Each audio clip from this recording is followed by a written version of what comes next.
Hi everyone, I hope you all had a meaningful Yom Kippur, a meaningful fast. You all got what you needed from it, and Bez Hashem, it's going to be a good new year for everyone listening out there.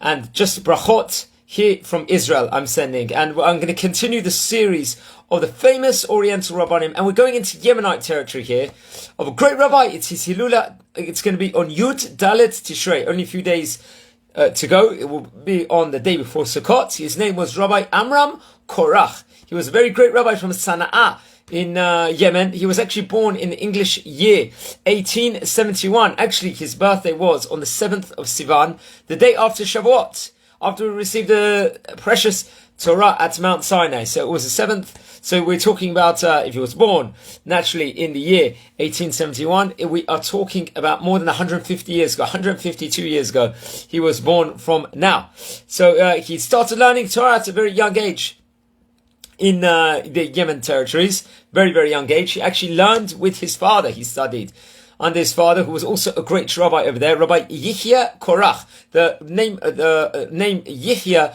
was actually a very popular Yemenite name. There were other rabbanim with the first name Yihya. So he actually learned with him. And sadly, his father passed away only when he was 10 years old. And then after that, he learned under the leadership of Rabbi Chaim Qorach. In fact, he took on a first position, Rabbi Amram Korach did, as a scribe, as a sofer.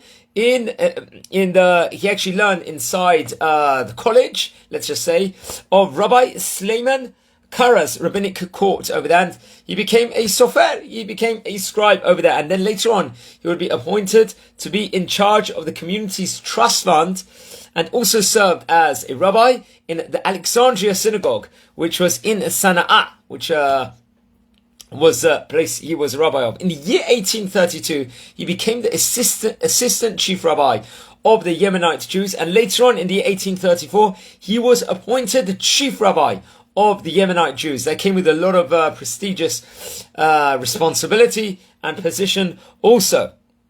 In fact, his wisdom and knowledge of Islamic culture served him very well within regards to his contacts in the Yemenite Muslims authorities over there. For example, he was, in particular, as concerned tax collection and the community leadership exchange with the authorities. So they had and he was also in contact with the king over there also. The king took him at the highest esteem. And actually, back in the year 1950, he emigrated, he made Aliyah to Israel only a couple of years before he passed away, with many people from the Yemenite Jewish community. They were in contact with the Jewish agency because he had obviously this prestigious position, and he would live his last few years in Israel, which he actually joined the operation of moving to Israel with the Operation Eagle Wings, which is very, very well documented. He passed away on the 14th of Tishrei and was buried in Jerusalem.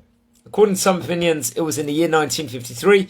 According to another opinion, it was in 1952. He left great descendants. For example, his grandson, Rabbi Shlomo Korach, was the chief rabbi of Bnei Brak, I believe even in the year 2018. He was a Sephardi chief rabbi over there. It's interesting, he had 3 books published. For example, the Sarat Teiman, which talked all about the customs of the Yemenite Jews.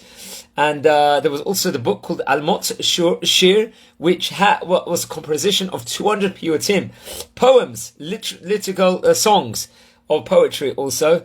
And there was also a book called the Neve Shalom, which was a commentary on Rabbi Sadia Gaon's exegesis of the Bible, which is very much, I would recommend people to read. Now, just going back to one of his books, which I talked about, the Sarat Teman, it talked all about the Yemenite Jewry over a 250-year period over there, specifically between the 1680 till 1902, which was only 50 years before he passed away. He listed all the chief rabbis, and it was very, very much delved into it. So very, very much recommend all Jewish people, wherever you are in the spectrum, very, very good from a historical point of view.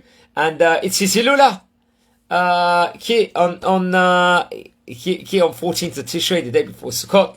May we learn more about the great rabbi, light candles in his memory. And just learn about the family tree. Also, great rabbanim. As I said before, his grandson was a chief rabbi of Bnei Brak, a Sephardi chief rabbi, but I believe passed away in the year 2018. Rabbi Shlomo Shalom Korach. It was. Actually, there's different spellings of Rabbi Amram Korach's last name.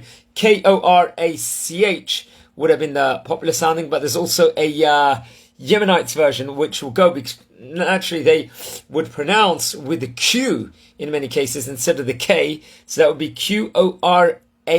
So I will try and list both of them in the title of the video. I'm wishing you all a Chag Sameach in advance with regards to Sukkot, and please watch over the previous videos in this series. We're nearly about the 100th video already of the great Sephardi Rabbanim. So hope you all had a meaningful fast. Wishing you brachot here from Israel. I'd like to dedicate this Lilu Nishmat Miriam Bat Rachel, my wife's grandmother that passed away only 2 weeks ago. And have a great day. Take care.